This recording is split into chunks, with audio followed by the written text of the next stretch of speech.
Akka moltaan kabajamtoota dhaggeeffattoota keenya oduu sa'aatii kanaaf qabnu isinitti hima.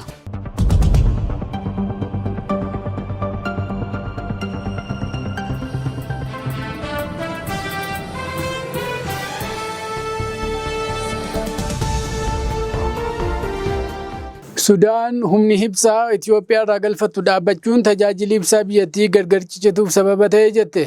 Sudaan addaan cicituu tajaajila ibsaa biyyattiif humni ibsaa biyyattiin Itoophiyaa irraa argattu dhaabbachuun sababoota rakkoo kanaaf ka'umsa ta'an keessaa isa tokko ta'uu ibsite jechuun miidiyaan biyyattii Sudaan Tiriibuun ministeera annisaa fi boba'aa biyyattii wabeeffachuun gabaaseera. Sana malees akka ibsaa ministeerichaatti gargar ciccituun tajaajila ibsaa bakka tokko irratti guyyaatti sa'aatii 18 ol kan ta'u sababoota hedduu irraa kan ka'edha jedhe.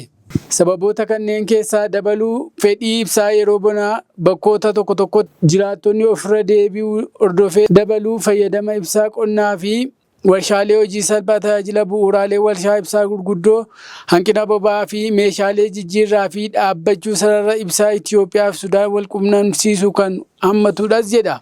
Ministeerichi akkasumas miidhaa bal'aan bu'uuraalee misoomaa annisaa elektirikaa sababaan saamicha hannaa fi miidhaan qaxxeeffamee qaqqabuu sababa dabalataa ta'uu ibseera. Akka Sudaan Tiriibuun gabaasetti abbootiin taayitaa Sudaan hojii suphaa geggeessaniin tajaajila biyyaalessaatiif meegaawaatii 260 ol deebisanii kan utuban yoo ta'u, hojiin suphaa yeroo ammaa geggeeffamaa jiru akkuma xumurameen dandeettiin maddisiisaa argamuu meegaawaatii 600 ol akka caalu eeraniiru. Ministeerichi dabalees bu'uuraalee misoomaa ibsaa miidhaman 20 ol deebisanii tajaajilaaf kan oolchan yoo ta'u, gareewwan injineerotaa gufuulee nageenyaa fi loojistiikii utuu hin daangessiin sarara humna ibsaa dabarsuu kiiloomeetira 1700 ol suphaniiru. Ministeerichi suphaan bu'uuraalee raabsa humnaa fi tiraansfoormaroota naannoo itti fufaa jiru fi hamma dandeettiin annisaa maddisiisuu guutuun deebi'uutti madaallii tajaajila ibsaa raabsuu to'achuu irratti akka argaman ibseera. Gabaasni kun kan dhiyaate Itoophiyaan dhiyeenyatti bu'uuraalee toora dinagdee ibsaa ce'umsa daangaa baha Afrikaa salphisuu yaadamee xumuramuu isaa wayita beeksisetti. Injiineer Ashabir Baalchaa hoogganaa olaanaan humna ibsaa Itoophiyaa fi dursaa koree hojii raawwachiiftuu humna ibsaa bu'uuraaleen xumuraman kun carraaqqii hanqina ibsaa naannichatti mudate dhiyeessa ibsaa ce'umsa daangaa bal'isuu fi waliigaltee annisaa cimsuudhaan furuuf godhamu kan deeggaru ta'uu dubbataniiru. Addaan cituun tajaajila dhiyeessa ibsaa Itoophiyaa kan mudate kanaan dura dhiyeessii ibsaa Sudaaniif kennamu itti fufaa jechuun wabiiwwan kennaman otuu jiru adoolessa 2024 keessa quunnamtiileen naannoo akka gabaasanitti Sudaan kaffaltii ibsaa waggoota fufiinsaan qaban 3f kaffaluu dhabuu isheetiin liqiin kaffalamu doolaara miliyoona 90 caaleera. Yeroo sanatti muummichi ministeeraa Abiy Ahmed mana marichaaf akka ibsanitti Sudaan waggoota 3f ibsaa ergamuuf kaffaltii kan kaffalte ta'us qondaaltonni olaanoon humna ibsaa Itoophiyaa garuu dhaabichi biyya waraanaan miidhamte kanaaf dhiyeessii ibsaa itti fufsiisuuf kaayyoo isaanii ta'uu dubbatanii turan.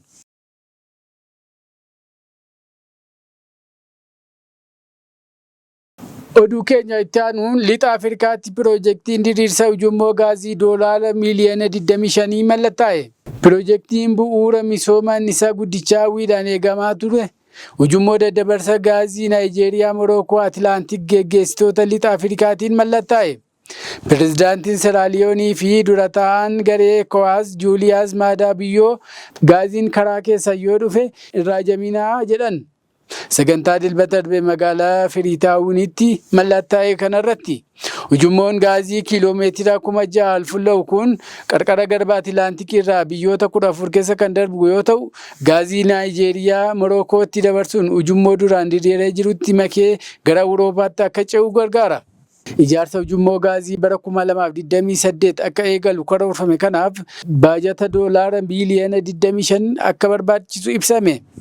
Ijaarsi ujummoo gaazii kanaa adeemsa ammaa dura gaazii hin calalamne Afrikaa irraa gara alaatti ergamee erga calalameen booda ammoo gara Afrikaatti deebi'ee gatii dachaa 3-4 ta'uun gurguramaa jiru akka hambisu ogeessi biyya Naayijeeriyaa Chaarles Maajoomi himu. Akka karoorfameen yoo hojjetame ujummoon gaazii diriiru kun guddina dinagdee Afrikaa ceesisuun alatti sadarkaa addunyaatti gahee Afrikaa annisaa irratti qabdu dabala jedhamee abdatama. gama nageenya naannoo Afrikaa fi humna sadarkaa addunyaa irratti marii keessatti qabdu guddisuun yoo barbaachise barbaachisummaa ishee biyyoota Awurooppaa fi Eeshiyaa keessatti qabdu akkanaan dabaluun murteessaadha jechuun Mijoon dubbataniiru. Yuunivarsiitii biyya Naayijeeriyaa irraa Piroofeesar Gaaniyaat Adeeke gama isaaniin nageenya annisaatiin alatti koriidariin Afrikaa kun sadarkaa idil addunyaatti akka mul'achuuf carraa uumuudha jedhan. Ijaarsi piroojeektii kanaa biyyoonni Afrikaa qindoominaan hojjetan hangam gara duraatti tarkaanfachuu akka danda'an waan akeeku akka ta'es dubbatu. Wanti hundi akkaataa karoorfame yoo xumurame ujummoon gaazii kun waggaa keessatti gaazii kuubik meetirii biiliyoona 30 dabarsuun maamiloota miiliyoona 400 ta'u tajaajila jedhamee eegama. Ujummoon gaazii kun addunyaa irraa ujummoo gaazii qarqara galaanaa irratti diriira isa guddaa taas jedhame. Dhaabbileen Naayijeeriyaa fi Morookoo ijaarsa piroojeektii kanaa ni diriirsu.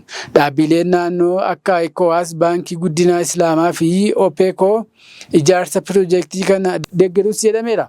Ulaan ujummoo gaazii kun gaazii Awurooppaatti erguun alatti gaazii uumama biyyoota amma gatii qaaliin gara biyyaa galchaniifis dhiyeessaa jedhamee eegama. Naayijeeriyaa gaazii uumamaa guddaa qabduuf gabaa kan uumu yoo ta'u, qindoomina dinagdee lixaa fi kaaba Afrikaa waliin qabdus ni cimsa jedhamee abdatame.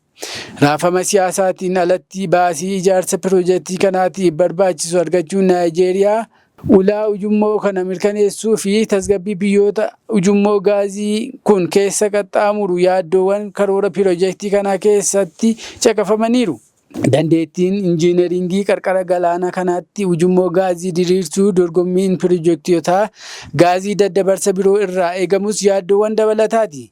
Hunda caalaa ammoo Awurooppaan gara annisaa haaromfamuutti yeroo ce'uuf tattaafachaa jirtu kanatti barbaadamni gaazii Awurooppaa keessa gadi bu'uu maluun yaaddoo biraati. Ammatti garuu Naayijeeriyaaf gaazii uumamaa qabdu karaa Morookoon gara Awurooppaatti geeffachuun carraa guddaadha.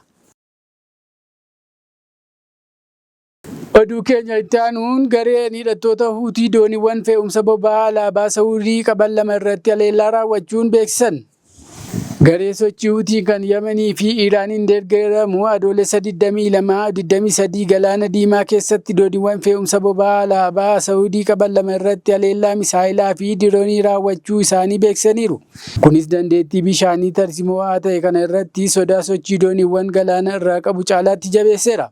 Dubbiimaan waraana Huutii Yahyaa Saaree akka beeksisetti gareen kun dooniiwwan fe'umsa boba'aa Ilceliyaa fi Leeyilaa jedhaman irratti misaayila ammayyaa fi dirooniiwwan haleellaa raawwateera jedhe. Gareen kun akka ibsetti dooniiwwan daandii bishaanii dhiyoo kana Huutiidhaan dooniiwwan hidhatan Saawud Arabiyaa qaban irratti labsame sana cabsaniiru jechuun Aljaziiraa gabaase. Qondaaltonni Saawudii fi maddeen daandii bishaanii akka mirkaneessanitti dooniin Elsheliyaa bishaanota Saawudii dhiyootti yaa'a Al-Suqiyaa irraa gara kibba lixaatti maayilii galaanaa 70 fi bu'uura doonii Gizaaniitti dhiyeenya irratti rukutamteetti. Dooniin kun dho'iinsa sanaan booda fuuldura isaatiin abidda kan qabate yoo ta'u, sagalee iyya gargaarsa dabarsiteetti. Miidhaan namoota irratti ga'e garuu hin gabaafamne. Gareen Huutii doonii Leeyilaa jedhamus rukutuu isaanii kan dubbatan yoo ta'u, haleellaan gabaafame kun garuu qaama walaba ta'een ammayyuu hin mirkanoofne. Haleellawwan kunneen yeroo sakkatteessii fi dhiibbaan sochii dooniiwwan galaana diimaa keessatti jabaachaa dhufetti uumaman. Akka gabaasa Rooyitersitti dooniiwwan fe'umsa boba'aa 5 daandii bishaanii Baabel Mandab keessa darbuu sodaachuudhaan roobii kaleessaa kallattii isaanii kan jijjiiratan yoo ta'u, dooniiwwan boba'aa Saawudii gara Chaayinaa fi Indiyaatti fe'an 3 qibxata darbee gara duubaatti deebi'aniiru. Taateewwan kunniin sodaawwan Huutii sochii dooniiwwan galaana hidhata Saawudii qaban irratti caalaatti kan jabeessan ta'uu tasgabbii galaana diimaa fi cita daandii bishaanii Baabel Mandab irratti yaaddoo guddaa uumaniiru. Kunis walitti bu'iinsa naannichaa kan Iraanii fi Ameerikaa dabaluu waliin walqabatee caalaatti walxaxaa jira. Dhiibbaan kun gurgurtaa boba'aa Saawudii irratti dhiibbaa geessisaa uumeera jedhu xiinxaltoonni. Kanaaf gatiin boba'aa guyyoota 3 darban keessatti ol ka'eera. Gabaasa tokkoon boba'aan baarmeeliin tokko $96 ga'uun ibsameera. Oduu keenya xumuraatiin Iraan buufataalee dhaabbata basaasaa Yuunaayitid Isteetsi yaa'ee haleeluu hordofee gaaffii tarii Raashiyaan dhimma kana keessa harka qabdi jedhu kaa'aa jira. Haleellaan Iraan meeshaa dirooniin gamoo tajaajila dhaabbata basaasa Yuunaayitid Isteetsi CIA kan naannoo galoo galaana Arabaa keessatti dhiyeenyatti raawwatte. Hayyoota xiinxaltoota odeeffannoo Ameerikaa biratti Raashiyaan odeeffannoo xiyyeeffannoo kallattii kennuudhaan yookaan teekinooloojii waraanaa diroonii sadarkaa olaanaa dhiyeessuudhaan gargaarsa gochuu ishee irratti qorannoo akka eegalan taasiseera jedhame. Dhimma kana ilaalchisee namoonni odeeffannoo tajaajila icciitii US qaban 4 ragaa ba'aniiru. Namoonni dhimma nageenya biyyaalessaa irratti maqaan isaanii akka hin dhaamne gaafatan kun akka ibsanitti qondaaltonni tajaajila basaasaa fi icciitii USA shoora Raashiyaan haleellaa gamoo CIA irratti raawwatame keessatti qabdu irratti hanga dhiyeenyaatti murtoo isaanii maayirra hin geenye. Garuu isaanis ga'umsaa fi kaayyootti sirriitti dhahuu haleellichaa akkasumas gargaarsa teeknikaa bal'aa Raashiyaan isaaniif gochaa jirtu akka ragaatti eeraniiru. Gaazexeessaan Reuters fi quunnamtii biroo akka gabaasanitti qondaaltonni USA akka amananitti Raashiyaan haleellaa Iraan teessuma USA naannoo galoo galaanaa keessatti raawwattu irratti odeeffannoo xiyyeeffannoo kallattii fi deeggarsa biroo gochaa turuun ishee kan beekamudha.